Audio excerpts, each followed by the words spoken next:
घरमा यस्तै दुनोट बनाउने हैन त आज सँगै मिलेर बनाऊ है। पहिला इस्ट लिने 1 चम्चा, त्यसपछि त्यसमा चिनी हाल्दा हुन्छ, चिनी 1 चम्चा र अलिकति हालेको। त्यसपछि दुध लिने, दुध 120 ml हालेको छु।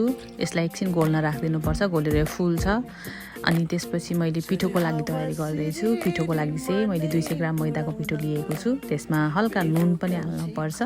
अनि त्यसपछि त्यसलाई हल्का चलाइदिने र त्यसपछि 10-15 मिनेटपछि त्यो इस्ट पनि फुलिसकेको हुन्छ। इस्ट फुलिसकेको इस्टलाई चाहिँ यसमा फेरि हालिदिनु होला। अनि त्यसपछि एकचोटि यसलाई मुस्न पर्छ। यो चाहिँ हल्का गिलो गिलो भयो भने चाहिँ राम्रो हुन्छ। र मैले राखेको त्यो छेउमा त्यो घिउ छ, घिउ पनि हाल्न पर्ने हुन्छ। घिउ चाहिँ मैले 2 टेबलस्पुन युज गरेको छु।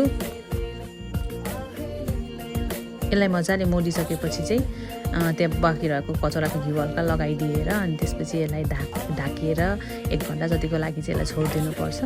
अनि त्यसपछि छोडिसकेर फेरि एकचोटि हेर्दाखेरि हल्का फुलेको हुन्छ यो।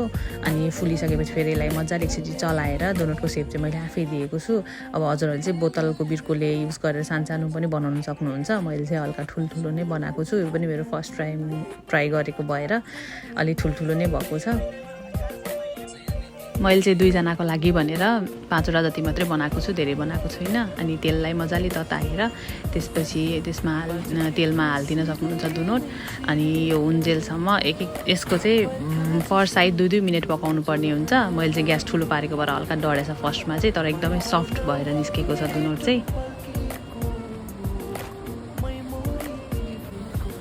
अनि त्यसपछि सबै दुनोट पाकिसकेपछि चाहिँ हाम्रो दुनोट चाहिँ एकदम राम्रो बनेको छ। र मैले चाहिँ यो चाहिँ चिया र तरकारीसँग खाएको छु। नेपाली लोकल स्टाइलमा हजुरहरू पनि ट्राई गर्न सक्नुहुन्छ। Thank you for watching, bye by.